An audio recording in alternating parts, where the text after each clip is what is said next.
You like ghost stories, right? They interest you in some way? I mean, they must. You're here watching this. You clicked on a podcast called Haunting Season, so hauntings must be within your realm of interests. So we'll just say, for the sake of this opening monologue, that you do. Great. Now, if it happened to you, if your house was haunted, would you embrace it? I mean, it's tricky stuff, but say it's an innocent enough haunting, no real damage, just some moments of, crazy. You'd chalk it up to being a quirky place, right? Maybe after a few drinks at a dinner party, your partner eggs you on a little, and you tell some charming stories about, oh, this one time. But at the end of the day, you bought the house. It's a big commitment. You paid the movers, maybe moved across state lines. You're grateful to have a job in these trying times. So moving again just because of a little ghost? Well, that's just not possible right now. And to be honest, both of you mind your own business for the most part, right?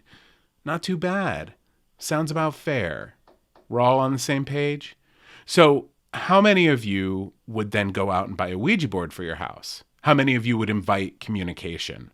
Far fewer people, I'd assume. And how many of you would sit there at night alone with a few lit candles and put out to the world that you want to be contacted, that you want to interact? How many of you would add drinking to that scenario? Or pot? Or psychedelics? No, that's too dangerous, right? Opening up your mind in that way, inviting the spirits in. But now you're thinking about it. Now you're curious. Now that little seed is planted, and while you'd never be the one to do it, don't you wish somebody would? Take one for the team? For science?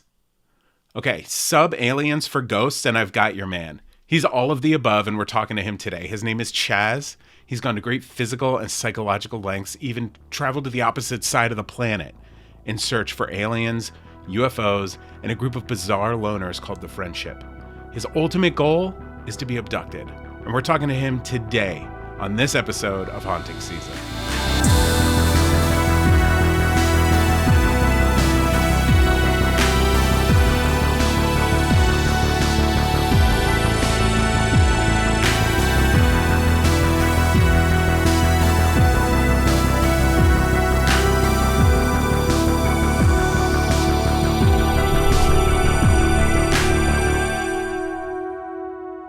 I definitely started out from more of the, the traditional paranormal background, ghost hunting kind of stuff, the ghost adventures type deal, go do some EVPs, walk around at night.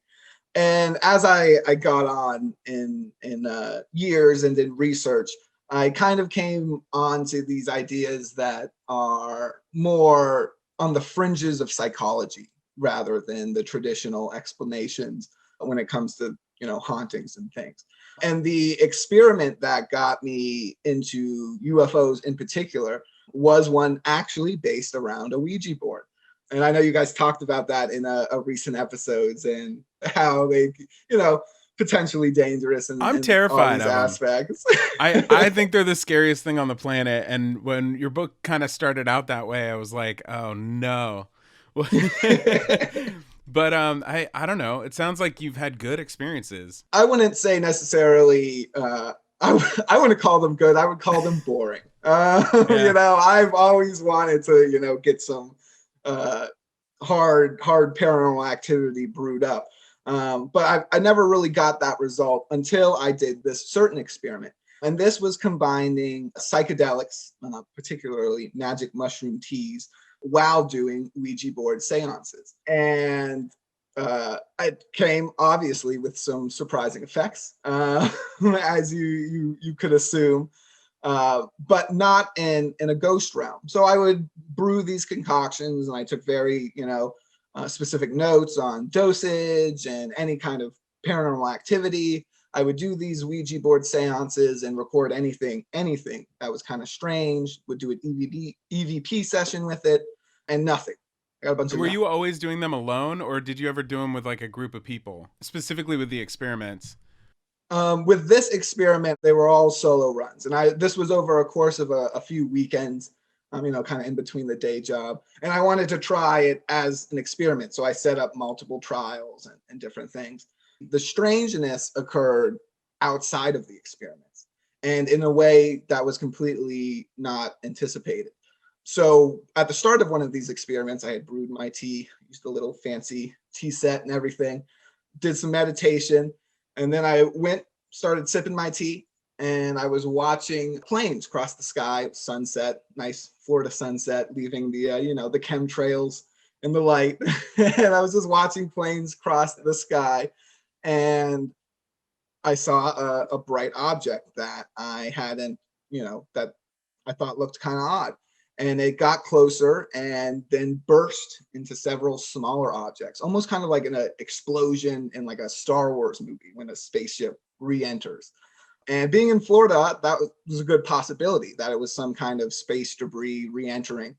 So I did my research. I couldn't find anything, any reference to debris or anyone else really seeing this explosion in the sky. And that was odd because I had just begun drinking this mushroom tea. And normally psychedelics, they take about, especially mushrooms, about an hour to kick in. Of course, mushrooms are tricky. That's not a solid number there. So there is the potential that, I picked up off of my last trip and I was right back into a psychedelic state. So it was something odd I recorded. But later, about a week and a half later, in between two experiments, now no psychedelics involved, I was sitting in the same area where I had conducted these seances, and I was talking with a friend about them, and we were smoking a joint. So I guess minor psychedelics there, but nothing heavy. I don't really tend to count it. But we were talking about this, and my friend, he kind of, blew it off and said, mushrooms, whatever. And we started to hear a low hum. And one of us jokingly said, maybe that's the UFOs. And almost ironically, this triangular shaped craft began hovering right above the house. 3 lights on each corner. It's a type of craft that many people familiar with UFOs have probably heard of before. It's particularly seen in these Gulf Breeze sightings up and down Florida.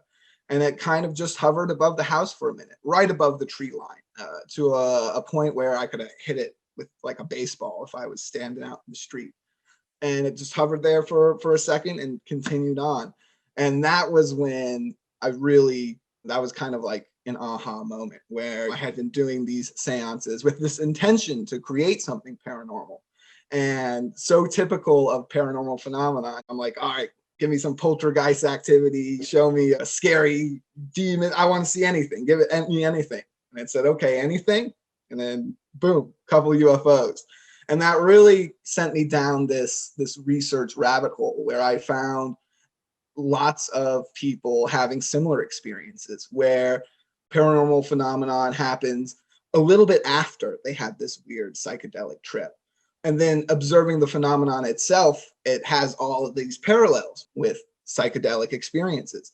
And that kind of bred what is my current research method. Yeah, and I want to get into that, but I want to know, like, as far as your childhood goes, what was like your first connection to the paranormal? Was there like legend telling within the family, or was it like a book you discovered? So it was actually an incident. I had a bizarre experience when I was a kid. I moved into my brother's room and we built a bunk bed on top of his bed. So I would sleep on the bottom bunk. And of course, older brother, he got the top bunk. So he moved from that bottom bed to the top bed. I moved in. And one night I fell out of bed sleeping there. And from underneath my bed is this pair of red eyes just staring back at me. Almost like a Halloween like cartoon graphic. Like they're just so glowy and red. And being a little kid, 8 or 9 years old, I jumped into bed, put a blanket over my head because that means you're safe. I waited the night out. And when the sun came up, I got out of bed and, I was a kid, but I was still irrational. I started digging all the toys and junk, anything under the bed, anything, maybe looking for anything electronic, anything that could have generated a light that I could have mistaken for eyes. And my older brother, he's coming down the ladder. And without me prompting, without me saying anything, he just sees me digging. He asks, "Did you see those red eyes too?" And that was the moment where he had experienced it weeks before in almost the exact same way I did. And we didn't find anything that made a light. There was no explanation for that. And for me, that was kind of a moment where I was like, well, ghost stories and stuff they're real. There's something more.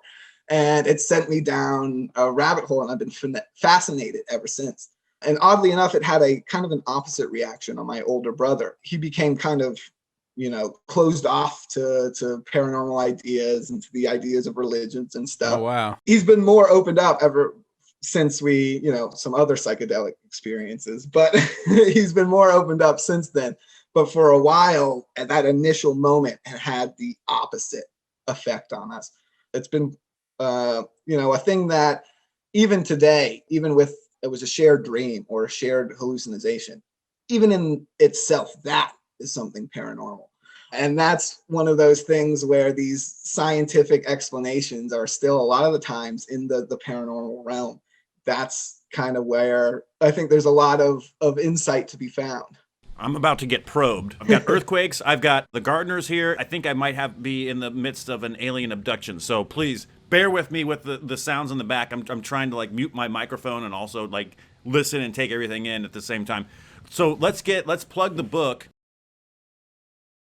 I've got it right here. I've got the hard copy, The Paranormal Expeditions, Hunt for the Friendship. How did this come about? And can you tell us a little bit about what the friendship is and how you ended up, well, give us a background on the book and also the friendship and what this is all about.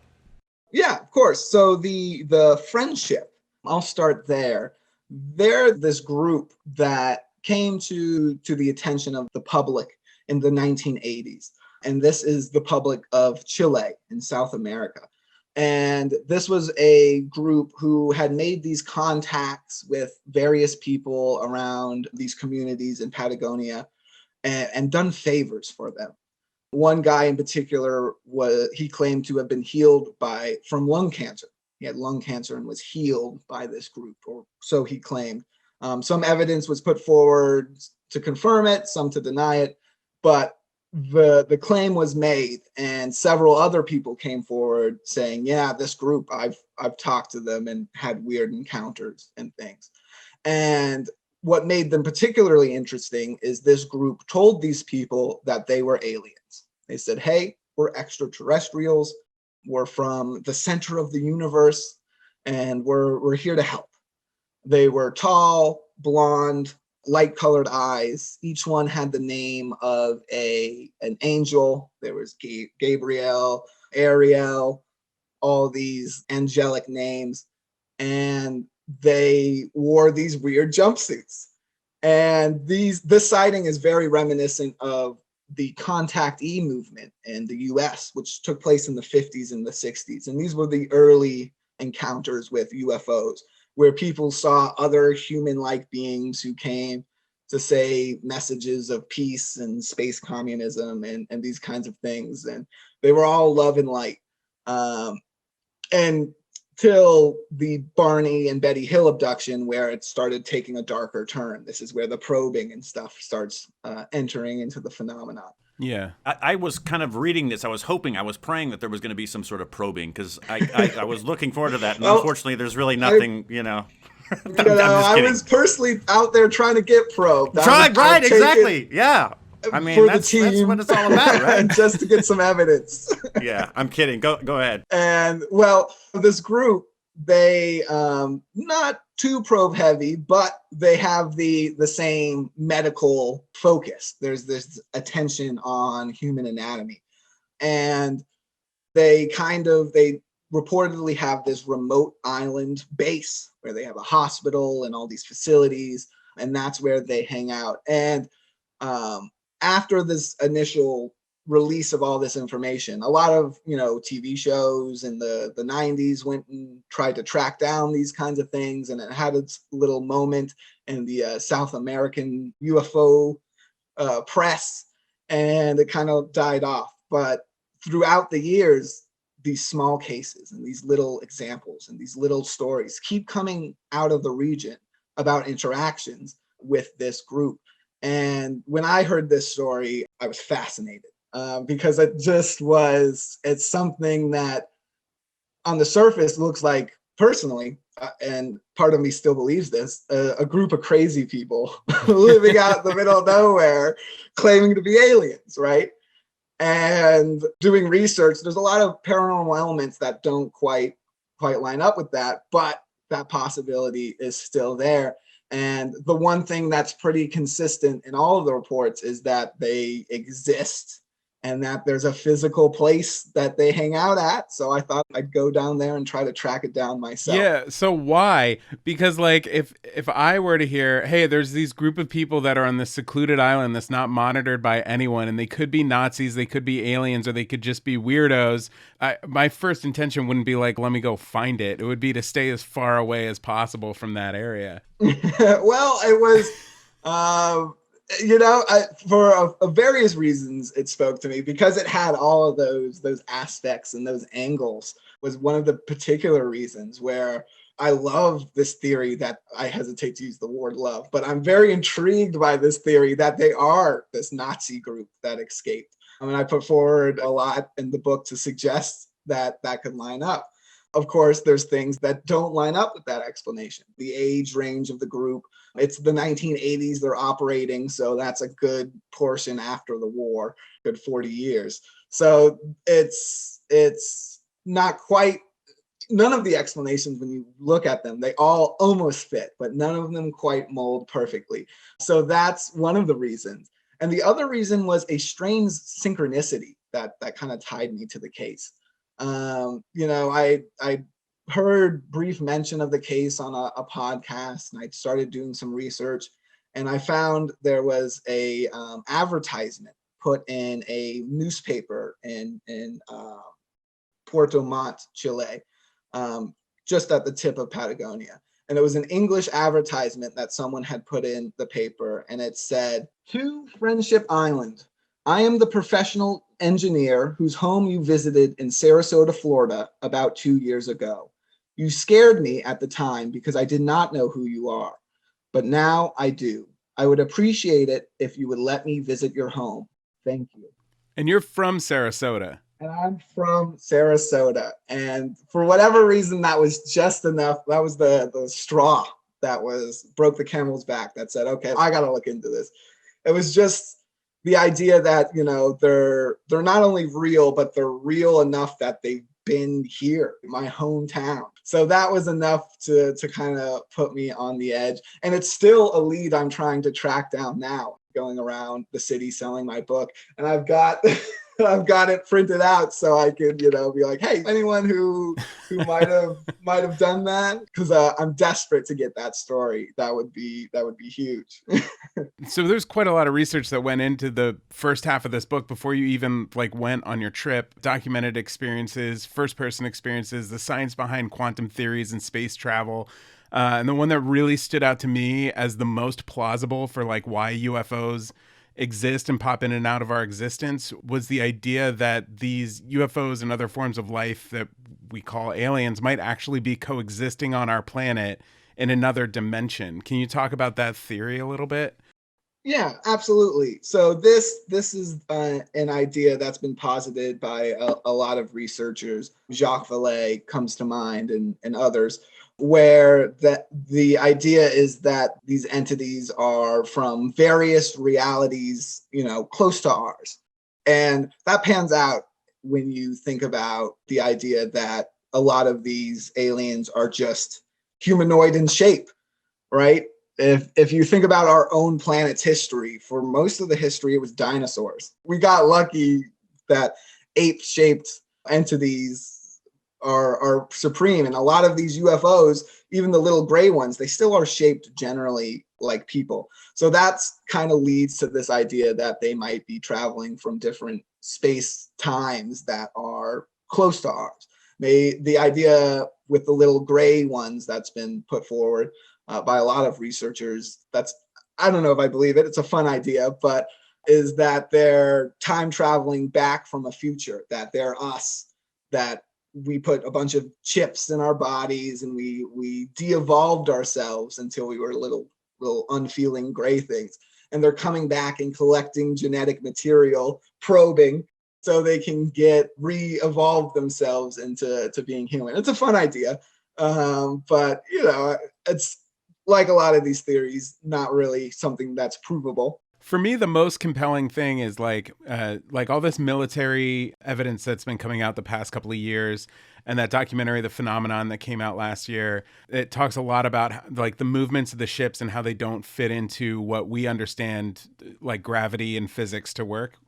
And the idea that they could be in another quantum realm, like really completely for me explains like how something could be under you and then suddenly 1,000 feet above you and suddenly make a left turn, is because maybe it's an advanced society in a parallel universe that has somehow barely begun to figure out breaking through that barrier to make contact, and it maybe glitches them back. Or Right. So I think that the variety of UFOs encounters we're having, a lot of them, I think the once they hit the singularity in tech, where they've called it 0 point energy, this idea that it can create its own gravity bubble and thereby travel at infinite speeds in any direction it wants because it exists in this bubble. Then you take it to what Einstein was talking about when he was talking about the speed of light.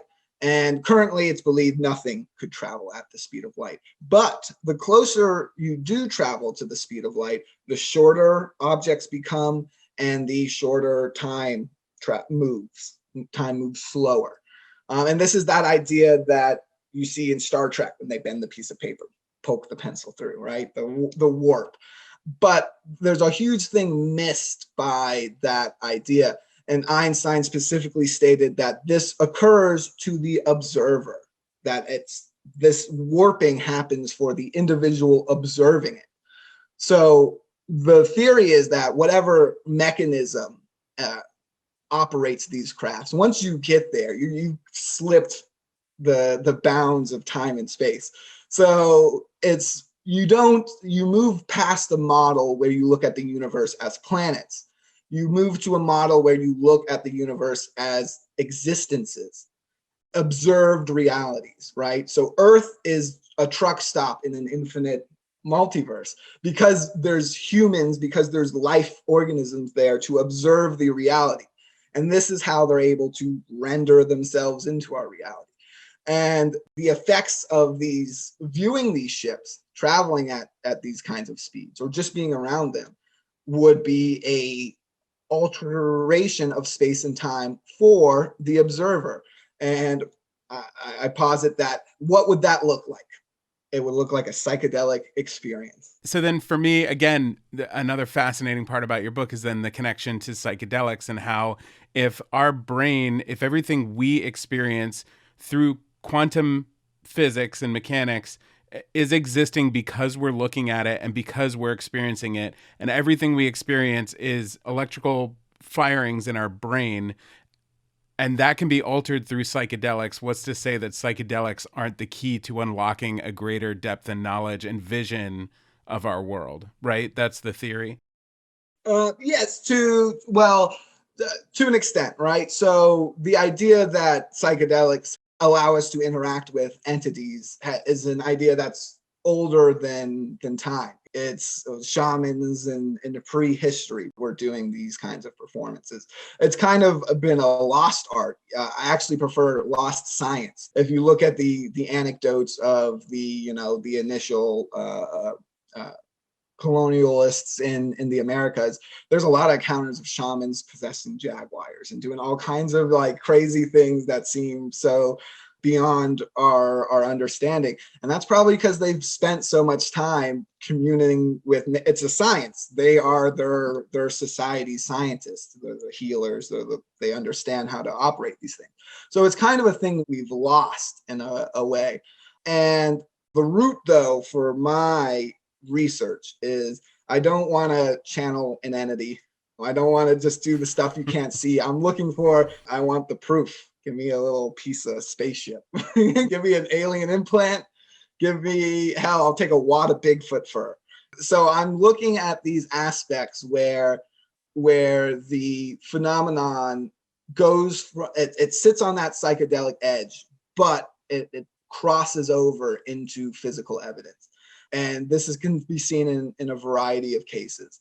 To use the famous Betty and Barney Hill case, the information they got about being on the spaceship and all that, it sounds like someone experiencing a wild drug trip and almost a nightmare. And we see the parallels between sleep paralysis, which has long been posited to be actual entities causing that.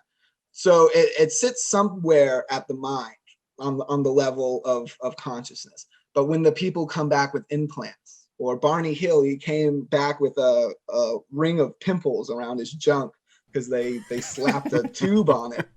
Yeah, apparently they don't wash the tube off. Oh boy. So advanced beings, right? Yeah, well, are not not with practicing. hygiene, apparently. Yeah. They lost that with their humanity. So, pieces of physical evidence, these things that have fallen off craft, the implants that have been put inside of people, and those people then go on to describe, yeah, I was taken to Venus and it was a lush green paradise and this giant blue angel is talking to me and they did a surgery on me. And you're like, okay, that's the craziest story I've ever heard. But there is something unexplainable inside. This implant is a weird technical piece that no one understands. It's these cases that they are these psychedelic experiences that we're hearing, but they come back with physical alterations, anything like that. Those are the kinds of things I hope I can generate myself by putting myself in those altered states. Yeah. So I think what a lot of people call them or talk about is you're talking about shamans and people that use hallucinogenics or psychedelics, and the term I think psychonaut. There's astronauts and there's a psychonaut who's using the stuff and they're feeling like they're either for meditational purposes, like they're getting in touch with themselves, or they also feel as though they're communicating with something that's higher or something that is superior. Right. And they're learning from that. Now, and then there's also a lot of people, like you mentioned a little bit of DMT, and there's a group of people that believe, you do. I've never done DMT, but I know several people because it was quite the rage here in California 5-6 years ago where everyone was doing it. And there's this correlation between the visions, and they see the same thing, and they believe it's something from another world that's communicating with them. And that these people or this being left the medicine here on Earth for us to communicate. And this is a way to communicate with another being. And then I also think LSD, well, that's a man-made drug, right? I mean, mushrooms, that's of the earth. Ayahuasca is of the earth. But as far as there's a lot of man-made things. So would that mean that LSD, the makers of the LSD were aliens, possibly? Well, Timothy Leary's an alien. There's always been this idea that the elites and these high-level scientists have always done the DMT rituals and that they are guided by these DMT entities, which is fun. I love that idea. And I do believe secret societies throughout the ages have held on to these rituals because of their interest. Now, I'm extremely cautious of trusting any of these entities, DMT or not. If they were as altruistic as they claim to be, they probably wouldn't operate in the shadows. You know what I mean? Especially when it comes to the UFO abductees and things. I don't really buy any of these lines that, we're here to help. I think there's a pretty cold indifference to our planet when it comes to most of these entities. And, because once you hit that singularity, you hit that higher understanding, we're not special. We're not that rare. We're just another life inhabited rock. But we are a place to go for these entities, non-physical or physical, because we're a reality that exists, because we're here to view it.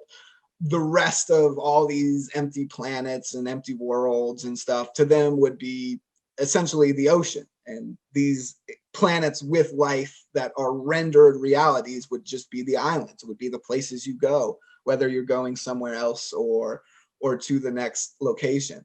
But when it comes to the idea that aliens seeded the DMT and stuff, that's, again, I'm open to all of these ideas, right? And I want to hear from these entities, but I do it from an extreme kind of skepticism. First of all, I've never had any super crazy. None of the machine elves have come to me or anything like that. And I haven't done, any heavy dose of. I've done a variety of things, but I haven't done DMT experiments yet. So maybe that's where some of this evidence will lie. That's where it's all going to change. It's all going to change. Once you do that, you're never coming back. Well, exactly. So I'm a little hesitant to buy all into these ideas. I think a lot of times people have these interactions and they think they've touched some kind of heavenly realm or whatever, and they start asking these entities for information. And we see this through 100 channeling mediums throughout history. At one moment it goes bad. Eventually it does not turn out well. You either go fucking completely nuts or you completely make a fool of yourself. So where's that line for you? When are you going to know before you reach that line? What's too much? What's going to keep you from pursuing this the rest of your life? Is there that like cliff edge that you can identify? No, not quite. There's not. So I'm going to keep going. At this point, for a lot of my family, I've already passed that point, right? Just writing a UFO book to begin with. If we weren't disappointing our parents, we wouldn't be doing important things. Exactly. So, I'm driven by the evidence. So maybe the community as a whole can keep me in check if I start putting some nonsense like, oh, I've spoken to the entities and they told me that this is how it is and we're gonna do that. I've lost it, right?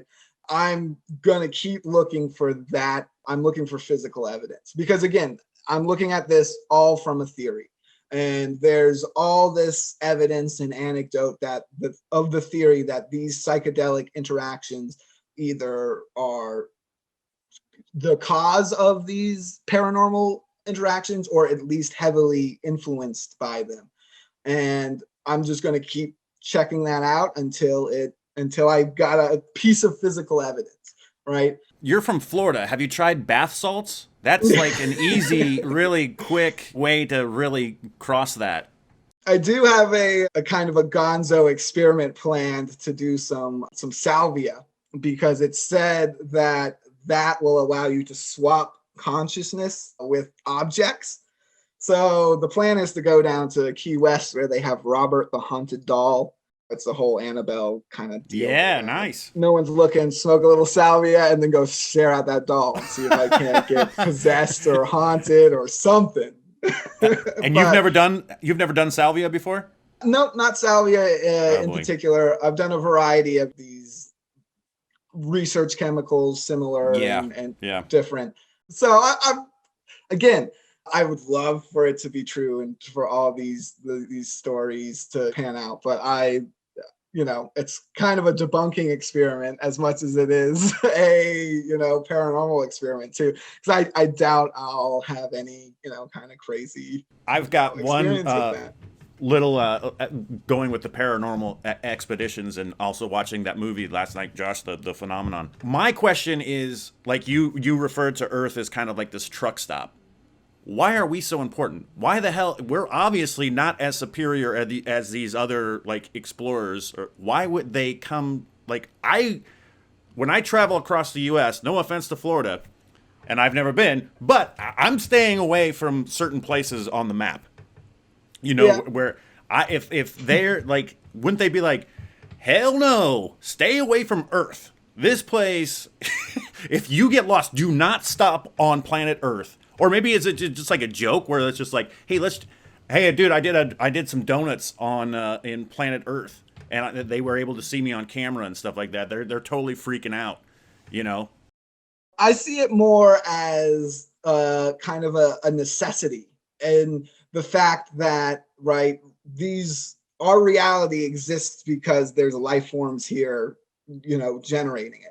there's a whole spectrum of colors and stuff and whatnot for even an insect, which lives in its own weird reality that would be alien to us. I think the reason, and this is the same reason they're kind of obsessed with our biology or whatever. They need some of our, they need some kind of human biology to generate the human reality. That's how they're shifting between these realities, is through the biological organisms that generate those realities. So it's more like maybe they're on the way to Bigfoot world, which is just one above us, right? And they just ran out of fuel, they ran out of water or whatever, and they're like, oh shit, we gotta stop at Earth. Stop right there real quick, load up, hope the natives don't shoot at you, and you fly off. That's kind of the situation we're looking at, and that's why we get this variety of craft that seem to have completely different motives. As to trying to avoid us, it doesn't look like we've been very successful in shooting them down before. So there's not really anything to avoid. If you're in one of those things, it's got to feel pretty good. It's got to feel like being in a giant truck and everyone else is in a tiny, in a motorcycle, right? You're probably not worried about it that much.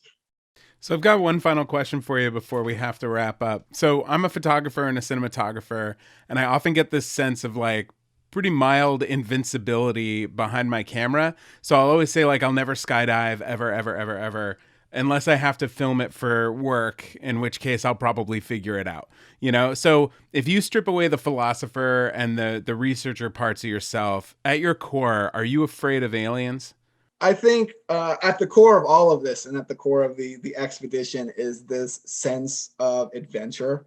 I think I fancy myself some kind of adventurer, and I've dug out this little niche to do my adventures in. And at the core of it is I want to go on that big adventure. So no, alien. I'd be excited, and I beg them to take me with them. I want to go on board, and if I'm gone, it's because I found them. If I ever vanish, it's because I found them and I talked them into taking them with me, or they ate me, one or the other. You're down for probing? if that's what it takes to get on board, I'll let probe me. I will. You should put out a T-shirt. You should make a T-shirt, make some like swag, and just be like, where it just says "probe me." I might steal that. That's a great idea. All right. So what's next? Is it another book? A documentary? Yeah, I would like. Well, I would like to make the Paranormal Expeditions a series. I have a couple more locations in mind. Toying around with some ideas yet, but I'm trying to start the research process on a new case. I'm selfish though, because this case really was kind of an undiscovered gold mine that I got all to myself, and so I'm kind of looking for one of those again, and it's tough doing. The plan is to do it in a couple more segments, a couple more cases, but plans can change if this gets picked up by Travel Channel. Yeah. I'll go back and look for this island for 9 seasons if you want me to. I was curious. We'll keep it open. You mentioned something in the book about there was a podcast you had, right? Yeah, I kind of released this that's called Friends or Fiends, if anyone wants to go back and track it down. It's from a couple years ago. And that was kind of the initial release of this information. And it was kind of done as a one-off 5 little episodes. And it was pretty popular when it came out as a little indie podcast project. But if you're not doing the podcast weekly, it's hard to hold an audience. So I found myself with volumes of leftover research that didn't make it. So I decided to throw it all together, and I double the length of the podcast went into the book. So it was its own project at the end of it, but it definitely nice. A good way to get it out there. So it's still available for people can listen to it, stream it, and all that kind of stuff. It's on my website too. Yep. Okay, cool. And what is your website? If people want to see, follow you, and just what's as the kids say, what's your handle, bro? So I'm at Chaz of the Dead. Chaz of the Dead on Instagram and Twitter, and then I have my website, www.chazofthedead.com. And that's where I put up all, interviews and little articles and case studies I'm doing and all the little projects in between the big ones. So check that out. Right on, man. Yeah, that's awesome. We'll be keeping an eye on all the stuff you're doing. And if you find evidence, please come back on the show. You'll be one of the first to know. Yeah, that's awesome. Or if you get abducted or anything like that, try to do some sort of like, I know in the book they talk about like stuff coming in through the radios and stuff like that. If you can do, obviously I've got all sorts of distractions out here in my front yard. I don't know if there's something trying to communicate with me, but if you could do something like while we're recording and you're abducted, that'd be great. I would love to do it. The problem is if I get abducted, I gotta stay aboard because no one's gonna believe me. If I come back, they're gonna drop me back off and they'll be like, "Oh yeah, the guy who wrote the UFO book got abducted." He's nuts. Uh-huh. He's a total nutbag. He had a bad experience on some bath salts. He's a nut. We're going live to outer space here. We've got Chaz on the mothership. Man, Probe me. Probe me. Please, I need the evidence. Leave the probe in.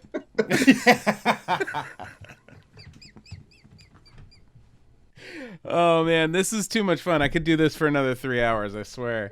Yeah, this was a blast. I appreciate you guys having me on.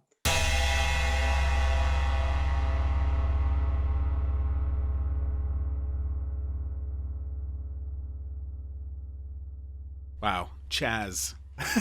What a cool dude, bro. Oh man, what a trip. That guy is so easy to talk to. Yeah, absolutely. I'm not a big, whatever, but I would definitely, take a couple of tokes with that dude for sure. I would get way too scared. I would get way too scared. That's true. That might be a bad time.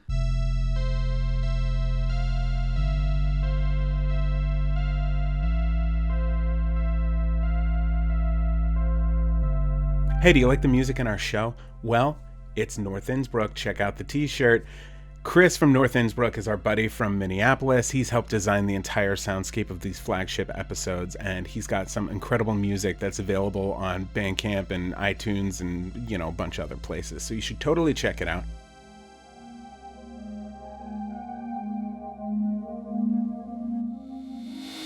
Haunting Season was created by me, Joshua Sterling Bragg. Produced by Greg Holtzman and Jessica Richmond. And executive produced by Matt Gielen, Patrick James Lynch, and Ryan Gielen. And is a joint production of Believe Limited and Matt Gielen. This episode was written and hosted by Cody Dugan and Joshua Sterling Bragg. It was edited by Colby Crow. And select music in this episode was made exclusively for the podcast by North Innsbruck. If you like our show, please subscribe on your favorite platform. We have a video version of the show on YouTube and Facebook, and audio versions on Apple Podcasts, Spotify, Stitcher, or wherever else you listen to podcasts. Was that good? Oh boy.